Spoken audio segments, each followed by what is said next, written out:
queridos? Eu sou a Débora Viana e estou junto com vocês nessa leitura, comentários bíblicos do livro Temperamentos Transformados de Tim LaHaye, como Deus pode transformar as falhas do seu temperamento. Estamos estudando o temperamento sanguíneo do discípulo Pedro e hoje nós vamos falar sobre 3 características positivas desse temperamento, de alguém transformado pelo Espírito Santo. Vamos falar da coragem de Pedro, falaremos também sobre a sabedoria de Pedro e a alegria de Pedro. A coragem de Pedro. A notícia de que milhares de pessoas que clamaram pela morte de Jesus Cristo algumas semanas antes, agora se arrependiam de seus pecados e confessavam abertamente a Ele como Senhor e Salvador, não foi bem aceita pelas autoridades judaicas. Os principais sacerdotes chamaram os apóstolos para um interrogatório. Foi Pedro, controlado pelo Espírito, que respondeu às acusações, dando toda a glória a Jesus Cristo. As Escrituras nos dizem que, vendo a coragem de Pedro e de João e percebendo que eram homens comuns e sem instrução, ficaram admirados e reconheceram que eles haviam estado com Jesus. Atos 4:13. Pouco tempo antes, Pedro negara covardemente 3 vezes a seu Senhor. Agora, sob pressão ainda maior, ousadamente, foi fiel a Jesus Cristo. Suas palavras não demonstram exibicionismo por parte de um sanguíneo, mas sim uma redenção destemida a um homem condenado. O que provocou a diferença nas reações do mesmo Pedro vivendo sob pressão? Em Atos 4:8 explica claramente. Então, Pedro, cheio do Espírito Santo, disse-lhes: Pedro, ele não procurou ganhar com intrepidez sob pressão. Ele descansou e foi então impelido pelo Espírito Santo. Essa deve ser sempre a atitude do cristão em face de uma oportunidade de testemunhar. Um universitário certa vez me perguntou: por que sempre fico tenso e nervoso quando vou dar meu testemunho como crente a alguém na faculdade? Expliquei que essa experiência comum ocorre quando estamos dependendo de nossos próprios dons e nossa perícia, mesmo que o façamos com interesse sincero. A melhor maneira de testemunhar nossa fé é por meio de uma entrega pessoal ao Espírito Santo. Se você estiver em um elevador com uma pessoa que precisa ouvir a respeito de Cristo, não lhe cabe forçar a conversa. Sua responsabilidade é tornar seus lábios disponíveis ao Espírito Santo. Antigamente eu lutava usando lugares comuns que me introduzissem ao assunto, mas com pouquíssimo sucesso.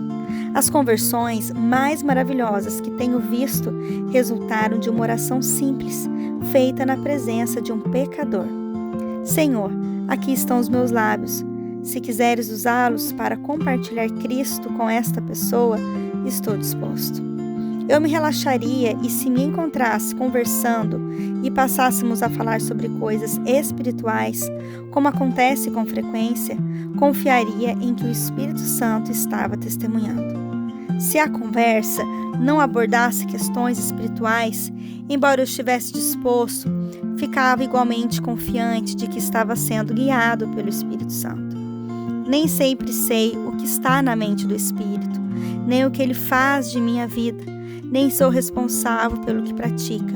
Sou responsável da mesma forma que Pedro, por ficar à sua disposição. E você, que tem também visto isso? Esse tipo de testemunho é mais eficiente porque permite que o Espírito Santo controle a sua situação.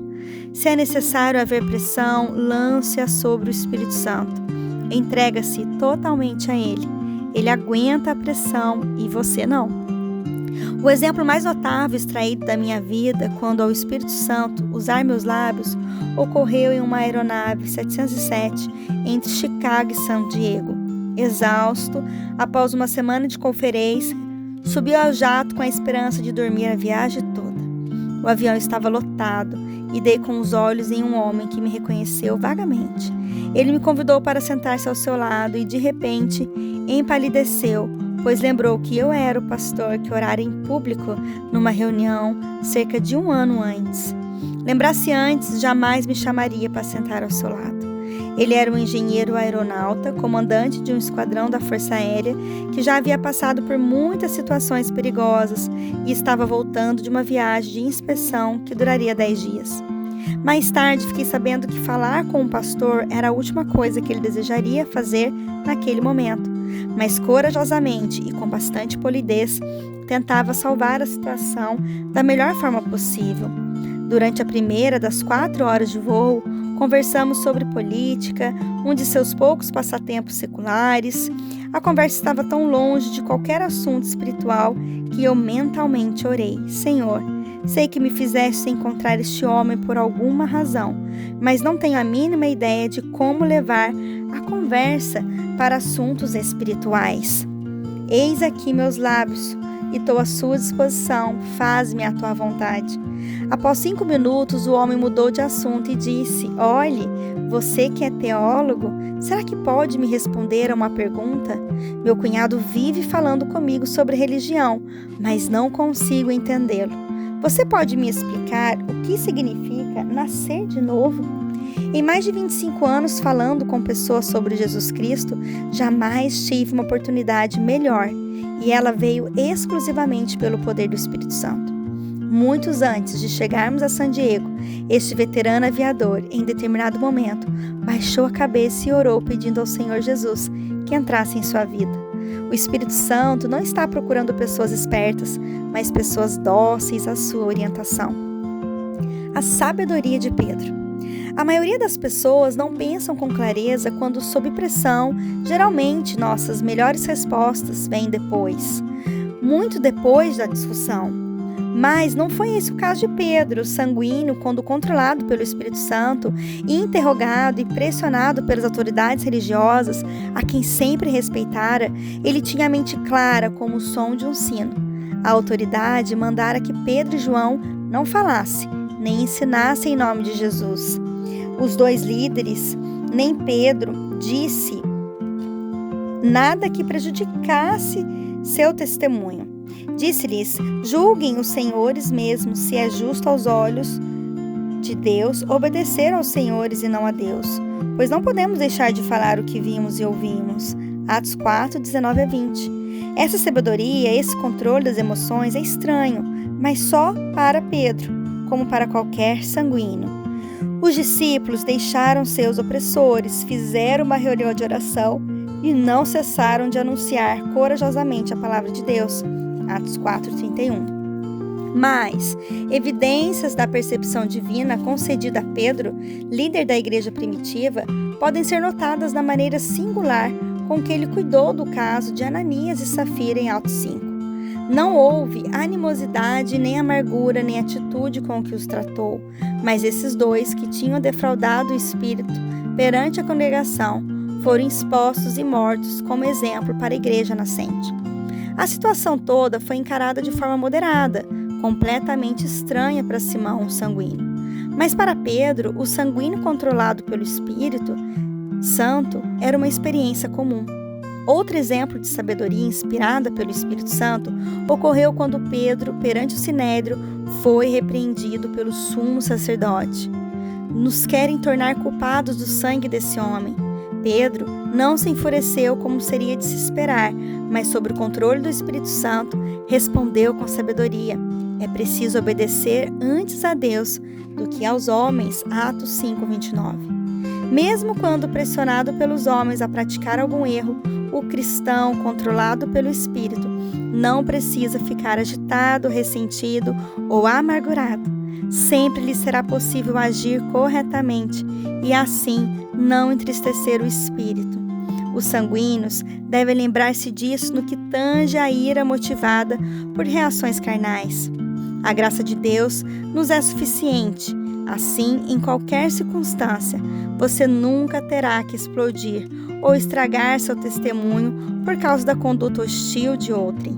Sua vitória não depende do comportamento alheio. Humanamente falando, pode ser que tenha razões de sobra para se zangar, mas os recursos divinos o capacitam a responder de modo pacífico. O segredo está em reconhecer que você começa a afundar no momento em que admite: ele não tem o direito de fazer isso comigo. jamais responda conforme a desfeita recebida, mas de acordo com o Espírito. Mesmo quando um sanguíneo age controlado pelo Espírito, será entusiasta e extrovertido. Deus o criou assim. Por isso mesmo, sua reação impetuosa e às vezes interpretada erroneamente como uma agressão. Ele terá de ser vigilante neste ponto, especialmente quando junto a pessoas não crentes, porque elas sempre esperam do cristão que seja calmo e sereno. A alegria de Pedro. A alegria é uma tendência natural desse temperamento. Em geral, quem possui essa índole não só tem prazer naquilo que faz, como consegue que as pessoas que o cercam sintam a alegria de viver. Ele, porém, se ofende com facilidade, transformando seu prazer em resmungos ou reclamações sobre como é tratado ou como as coisas acontecem. Isso produz um período de depressão que geralmente se dissipa tão logo apareça o primeiro objeto externo à sua frente. A reação de Pedro por ter apanhado severamente dos oficiais do Sinédrio foi inteiramente contrária à que esperaríamos de um sanguíneo. Lemos em Atos 5:41. Os apóstolos saíram do Sinédrio alegres por terem sido considerados dignos de serem humilhados por causa do nome. Essa reação evidencia o controle do Espírito Santo. Em Efésios 5, vemos que uma das primeiras características da vida cheia do Espírito Santo é um coração alegre e feliz. Foi por isso que Pedro saiu alegre em vez de reclamando. Qualquer cristão que tencione andar no Espírito examinará a linguagem. Quando estiver brigando, criticando, reclamando ou usando qualquer outra forma verbal queixosa, é evidente que não está se deixando controlar pelo Espírito. O Espírito Santo nos dá uma inclinação espontânea para o regozijo, cumprindo assim a vontade de Deus para vocês em Cristo. 1 Tessalonicenses 5:18.